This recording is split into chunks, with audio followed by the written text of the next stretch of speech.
Hello, my name is Wildstag, and thank you for tuning in to another used book rant.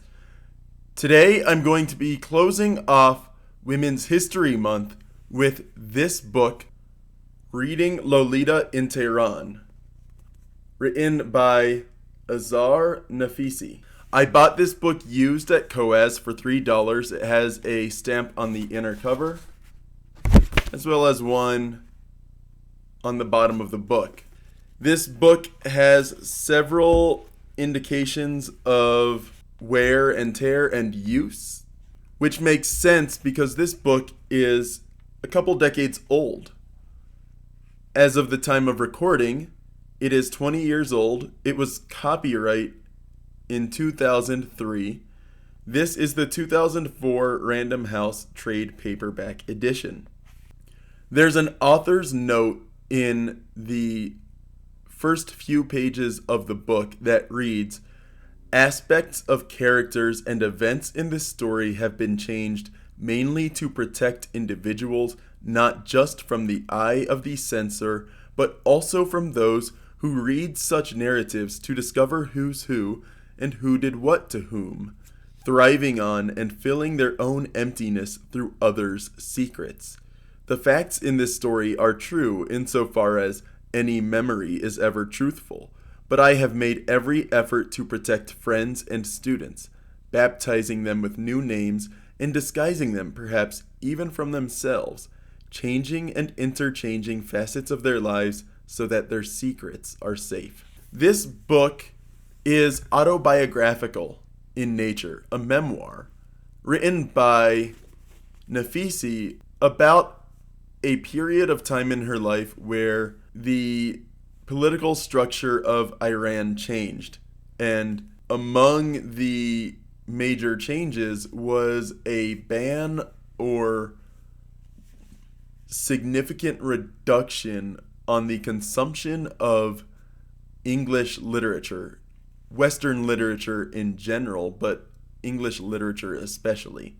These were seen as tools of the enemy to influence the good Muslim population of Iran. And so the author works as a literature professor at a university which is at odds with the new regime and the censoring that comes with it. And a couple things that make her really noteworthy is that she teaches during this tumultuous period, and she teaches unsupervised, which later I believe is indicated to be a problem and is certainly not something that is encouraged in modern day Iran. When I'm recording this in March of 2023, there's been a lot of protesting and demonstrations and marching happening in Iran,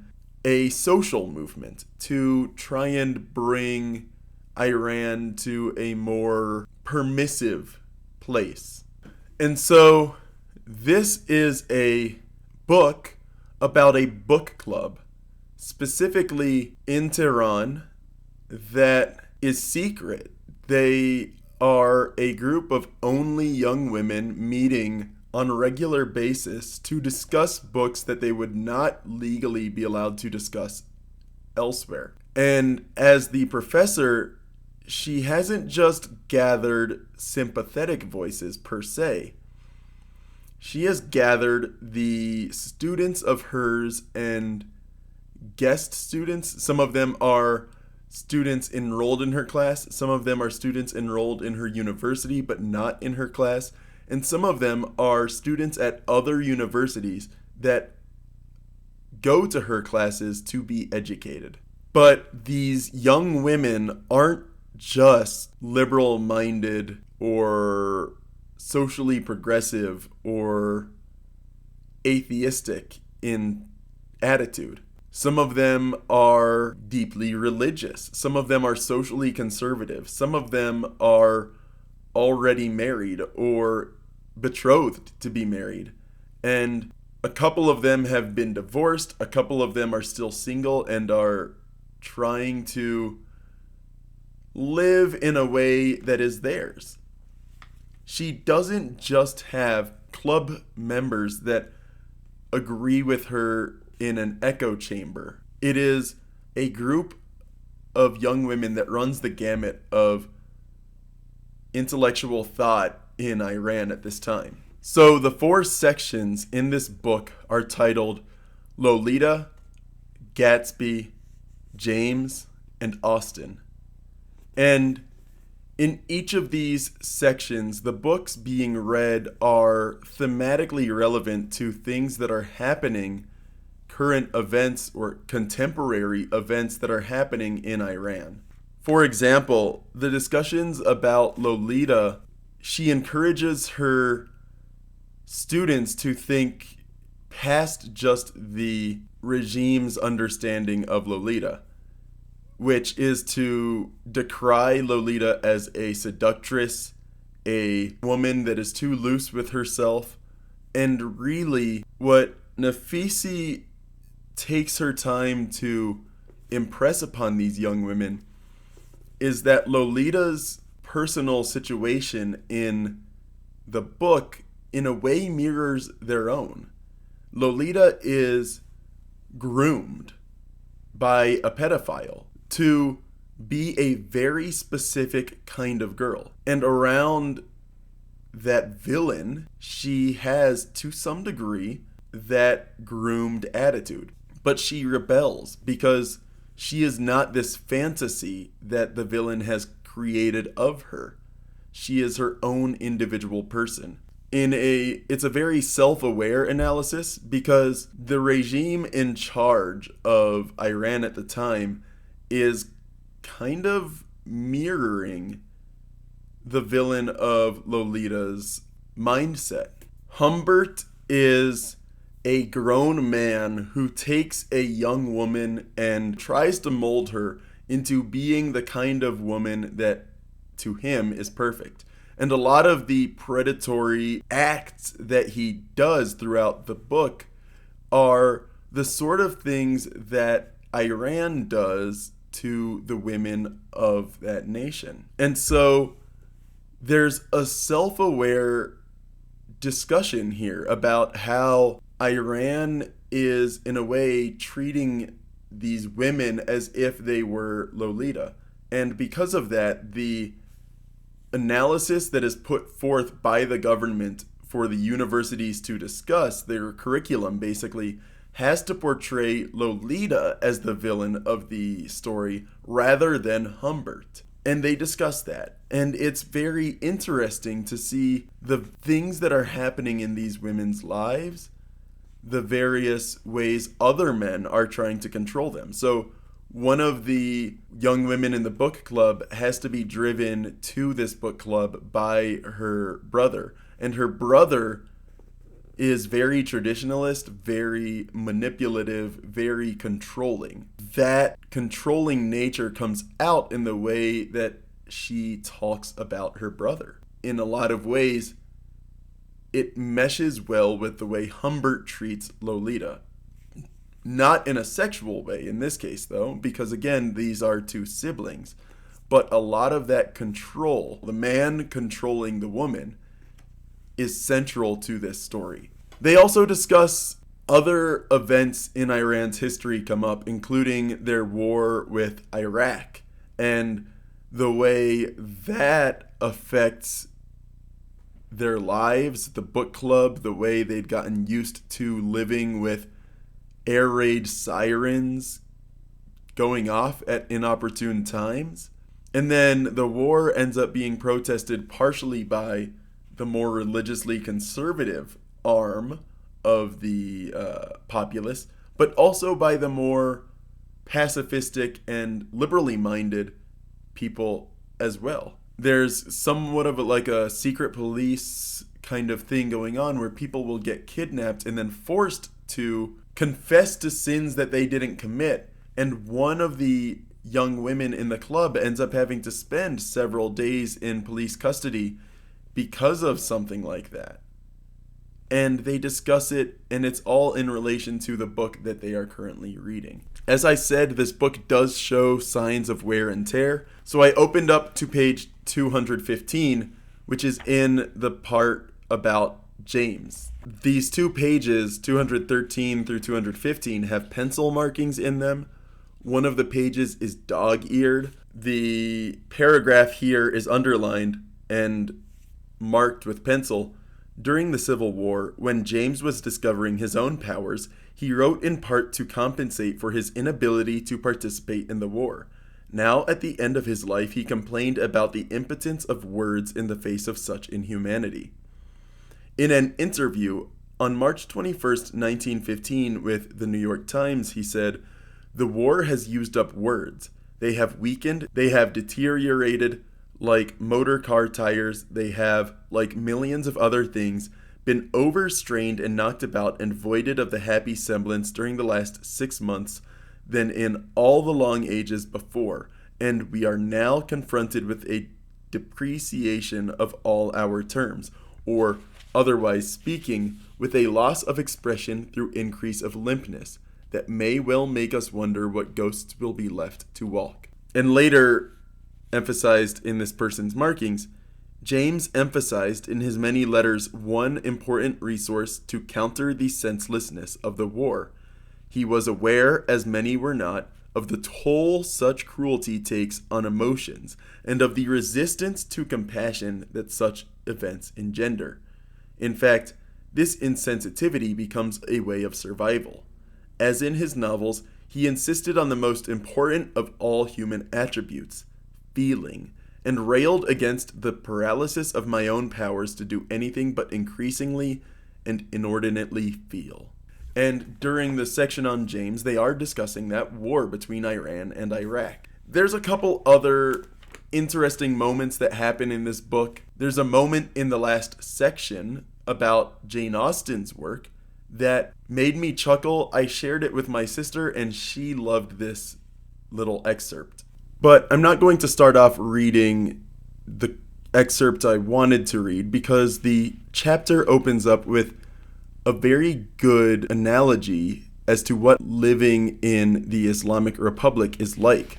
"Living in the Islamic Republic is like having sex with a man you loathe," I said to Bijan that evening after the Thursday class. He had come home to find me sitting in my customary chair in the living room, Nasrin's folder on my lap, my students' notes scattered on the table, and beside them a dish of melting coffee ice cream.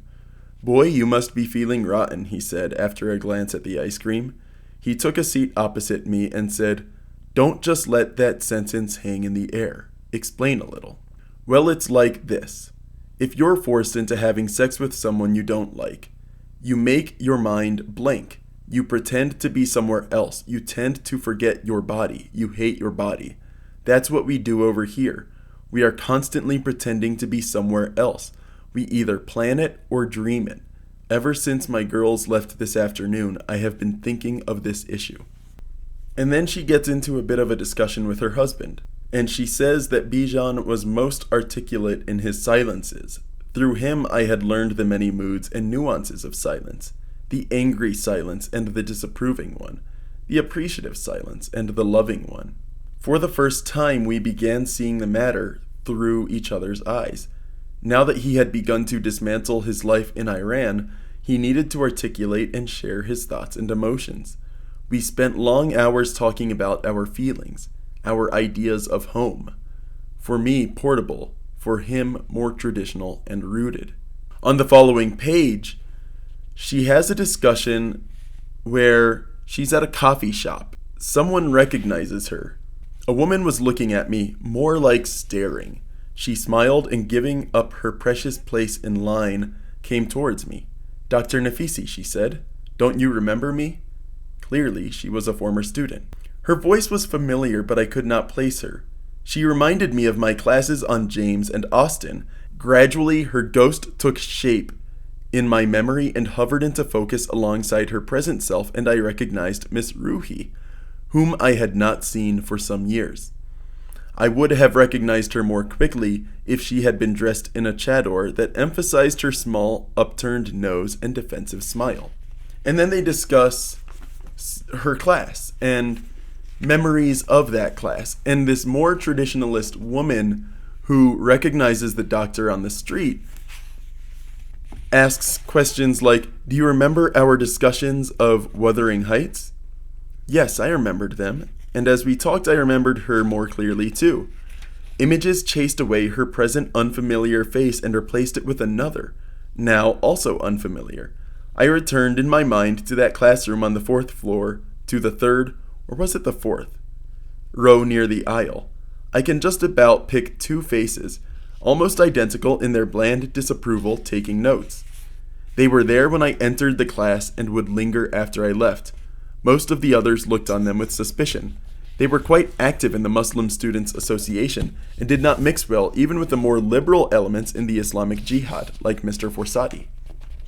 I remember her. I remember that particular discussion of Wuthering Heights because I remember how Miss Ruhi had unglued herself from her friend and followed me out of the classroom, pushing me almost into a corner of the hall. She leapt at me and sputtered out her indignation over the immorality of Catherine and Heathcliff. There was so much passion in her words, I had been taken aback. What was she talking about? And she goes on and she discusses how she also objected to Daisy Miller, and she found Daisy not only immoral but foolish and unreasonable. But even despite their differences and her disapproval of the books in that course, she enrolled in the class the following year. There were rumors that she was having affairs with one of the big shots in the Muslim Students Association. Nasrin was always bringing these rumors to my attention, trying to prove how hypocritical these people were. And then she says, she missed the films we watched together and the class discussions. Do you remember your Dear Jane Society? I was puzzled. How did she know about that? It was a joke shared by me and a handful of my students. She said, I always wanted to be in on it. I always thought it would be a great deal of fun. I really liked Jane Austen. If only you knew how many girls swooned over Darcy. I said, I didn't know you were allowed to have a heart in your group. She said, believe it or not, we fell in and out of love all the time. She had tried to study Arabic and had translated some short stories and poems from English into Persian. For herself, she added, as an afterthought, she used the Persian expression, for my own heart. After a pause, she added, and then I got married and now have a daughter. And that's where that little trip down memory lane ends. I mentioned this bit to my sister and then also to other members of my family, and they all basically had the same response, was that Darcy is like a dream.